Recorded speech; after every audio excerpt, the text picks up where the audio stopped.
শখের বসে বানানো। কেমন আছেন? অবশ্যই বিবাহ করব।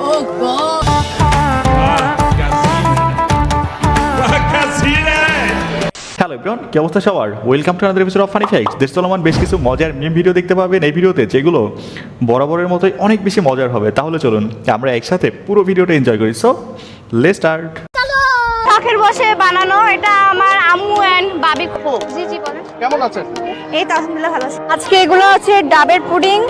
বাংলাদেশে এখন সবাই ঘরে ঘরে উদ্যোক্তা, কেক উদ্যোক্তা। লাভারদের জন্য একদম পারফেক্ট, যারা বিবাহ করার এখনো বয়স হয়নি, যখন বয়স হবে তখন অবশ্যই বিবাহ করব। ও গড, প্রেমে পড়েছি যখন। ভাই, বাংলাদেশের গ্রামের পিঠা উৎসবের মতো যেভাবে ঢাকা শহরে কেক বিক্রি হচ্ছে না, দেখে মনে হচ্ছে এরা কেক বিক্রি করতে নয়, বরঞ্চ শাড়ির কম্পিটিশনে নামছে।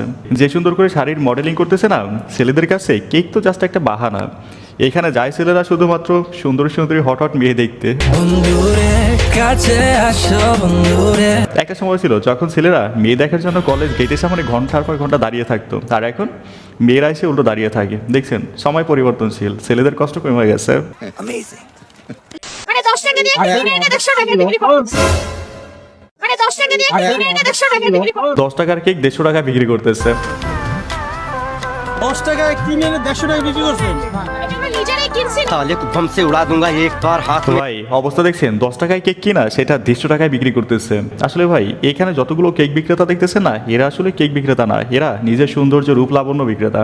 ছেলেরা এখানে কেক খেতে নয়, নিজের চোখের ক্ষুধা মিটাতে যায়, আর সেই ক্ষুধার দামই হচ্ছে 150 টাকা। কফি লাভারদের জন্য একদম পারফেক্ট, যারা কফি অনেক বেশি পছন্দ করে। এটা হচ্ছে কফি আর হচ্ছে মিল্ক দিয়ে তৈরি।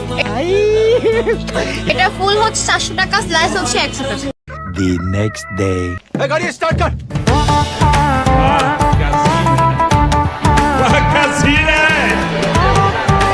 এই যে এটা দেখে কি ভাবতেছেন, কুরবানির ঈদ ছাড়া আবার গরুর হাট মিলল কোথায় না? কিন্তু না ভাই, এই হাটে আপনি গরু পাইবেন না, কিন্তু আবার খাঁটি দুধের কেক পাইবেন, না মানে গরুর দুধের। ঘরে ঘরে মেয়েরা যে পরিমাণ উদ্যোক্তা হয়ে কেক বিজনেস শুরু করছে না, আমি তো ভাবতেছি ভাই, কিছুদিন পরে বাংলাদেশের প্রধান খাদ্য ভাতের পরিবর্তে কেক না হয়ে যায় আবার। আমি একটি বিজ্ঞাপনের শুটিং করছিলেন এফডিসিতে, তখন আমি এফডিসিতে আমি বিনোদন সাংবাদিক হিসেবে কাজ করেছিলাম। অবস্থা দেখছেন, সামনে ইন্টারভিউ চলতেছে আর পিছনে কেমিস্ট্রি ক্লাস চলতেছে। কি দারুণ টাইমিং ভাই। এই সকল চুতিয়াদের জন্যই পার্কে ফ্যামিলি নিয়ে যাওয়া যায় না। এরা পার্কে পার্ক না, বায়োলজি ক্লাস মনে করে। আর সামনে দেখেন কি সিরিয়াস ইন্টারভিউ চলতেছে, পিছনে এরা প্র্যাকটিক্যাল এক্সাম দিতেছে। তবে সমস্যা নাই, ভিডিও ভাইরাল হতেই বাসায় এক্সামের রেজাল্ট পৌঁছে গেছে।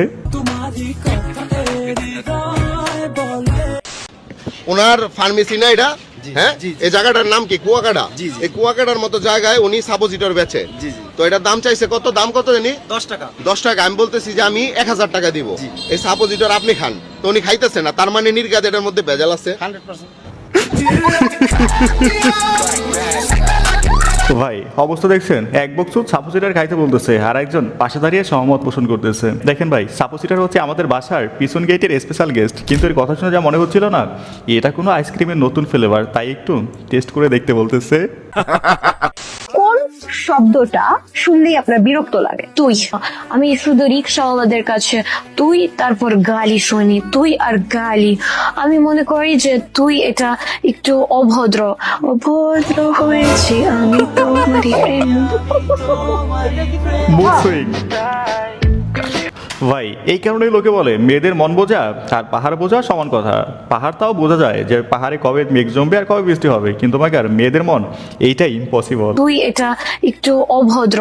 অভদ্র হয়েছি আমি তোমারই প্রেম। আসলে মেয়েদের কখন যে মুড সুইং হয়ে যায়, এরা হয়তো নিজেরাও বলতে পারবে না।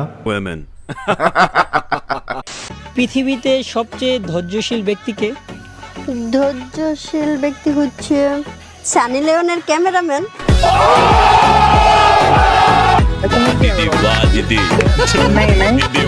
আপার তো দেখি ভালোই এক্সপিরিয়েন্স আসছে ভাই। সানি আপা আর হচ্ছে এই ইন্টারভিউ দেওয়া আফার মধ্যে পার্থক্য কি জানেন? দুজনেই প্লেয়ার, একজন হচ্ছে অন ক্যামেরায় আর একজন অফ ক্যামেরায়।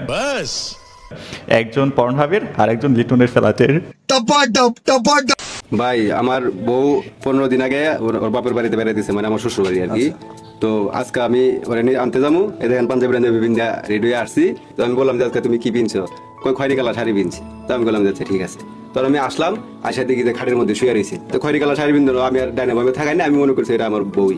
তো বুঝে নিতে ভাই পুরুষ মানুষ, নতুন বিয়ে শাদী করছি, তো আমি যা জড়ায় ধরে ফেলাইছি, শুয়ে পড়ছি। যখন আমি ঘুরায় আমার দিকে মুখের দিকে তাকাইছি, তখন দিয়ে আমার শাশুড়ি ভাই আমি তো ঘুরা হয়ে গেছি। ভাই আমার কথা হচ্ছে ঘরে ঢোকার আগে একটু কি ভালোভাবে দেখে নেওয়া যেত না প্রোডাক্ট আসল নাকি সাবানের প্যাকেটে শ্যাম্পু ঢুকানো। যাই হোক ব্যাপার না, বইরুম মানেই হচ্ছে রোমান্টিক স্টুডিও। বেচারা একটু বেশি উত্তেজিত ছিল, তাই ভুল হয়ে গেছে। বাসায় আসলাম, আমার বউ আইফোন 17 প্রো ম্যাক্স একটা দাবি করছিল। ফোন, ওইটা একটা ফোন। এটা একটা ফোন। আমিও বলেছিলাম যে আচ্ছা বউ আশা করি চাচ্ছে, শখের জিনিস, আচ্ছা আমি দেবো। কতদিনও দাম বলেছিল ভাই, আমার তো আর খেয়াল নেই। বেশি না গো, 2,60,000 টাকা।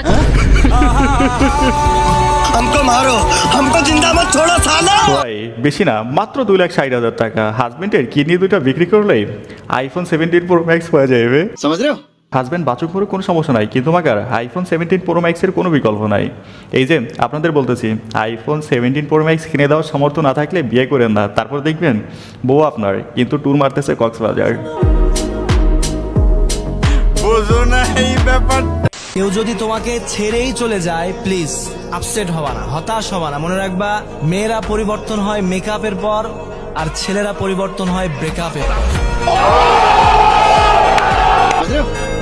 মানে এটা বুঝলেন তো? ব্রেকআপ হয়েছে কোনো প্যারা নাই, চিল করবেন, জিম করবেন, সিক্স প্যাক বানাবেন, নিজেকে বদলে ফেলবেন, বাইক নিয়ে ঘুরবেন, আর নিজের রাজ্যের নিজেকে কিং ভাববেন। ওয়েট আমি তো ভুলে গেছিলাম, এটা হচ্ছে বাংলাদেশ। এখানে পরিবর্তনের মানে হচ্ছে আগে গার্লফ্রেন্ডকে 10টা টেক্স দিত, এখন 10টা সিগারেট ধরাইবে আর লাগা স্যাড পোস্ট। আপনি আপনার হাজবেন্ডকে বাসা থেকে বের হতে দেন না? না। কেন? কারণ আপনি তাকে সন্দেহ করেন? না, বের হতে দেই না। কেন দিবেন না আপনি বাসা থেকে বের হতে? বাসা থেকে বের হয়ে কি করবি? বাসার বাইরে তো কোনো কাজ নেই। কেন একা যাবে? বউ থাকতে বউ রেখে কেন যাবে? বউকে নিয়ে যাবে যেখানে যাওয়ার দরকার। কার নিজস্ব তো বলতে কিছু নেই না, বিয়ের পরে নিজস্ব তো থাকার দরকার নেই। কেন রাখবে? বউ আছে না, বউই সবকিছু। বুঝলেন কিছু? এই ভিডিওটা তাদের জন্য ছিল যারা বিয়ের জন্য লাফাইতেছেন, একা থাকতে ভালো লাগতেছে না। ভাই সুখে থাকতে ভূতে কি তাই কথা আছে না? এখনো ভালো আছেন, বিয়ের পর স্বাধীনতা তো দূরের কথা, বাক স্বাধীনতা থাকবে না। এখন তো রাত 12টার পর বাসায় ফিরলেও কেউ জিজ্ঞেস করে নাই, কিন্তু মাগার তখন রাতে বাসার বাইরে পা দেওয়াই হারাম হয়ে যাবে। এই কারণে লোকে বলে single life is the best. ইহা সত্য, ইহা সত্য, ইহা সত্য। আমার দাবি হইতেছে আমার প্রথম প্রেম শুভ, আমার প্রথম প্রেম ও, তাহলে ও আমাদের সব জায়গা থেকে ভোগ করবে, আমার সাথে ওই করবে, আমার সাথেও ই করবে ইর মানে কি? আমার বিয়ে করবে না কেন? আমার সোনার বাংলাদেশ। খাওয়া দাওয়া শেষ, তোমার আমার সোনার বাংলাদেশ। ভাই এই জেনারেশনে সেই রিলেশনের মানে হচ্ছে 2 দিন প্রেম, 3 দিনের দিন নদী থেকে সাগর বানানোর চেষ্টা। তুই সমঝা? তারপরে আর কি, শিয়াল মুরগি শিকার করে আবার গর্তে ঢুকে যায়। Love is power. এই কারণে লোকে বলে খাওয়া দাওয়া শেষ, তোমার আমার সোনার বাংলাদেশ। ঠিক আছে, ভিডিওর একদম শেষ সময় দাঁড়িয়ে বলতে চাই, ভিডিওটা যেহেতু এই পর্যন্ত দেখছেন, যদি ভালো লেগে থাকে তো অবশ্যই একটা লাইক করবেন, যদি সম্ভব একটা শেয়ার করে দেবেন, চ্যানেল নতুন হলে সাবস্ক্রাইব করবেন, আর পেজ হলে ফলো করবেন। সো আল্লাহ হাফেজ।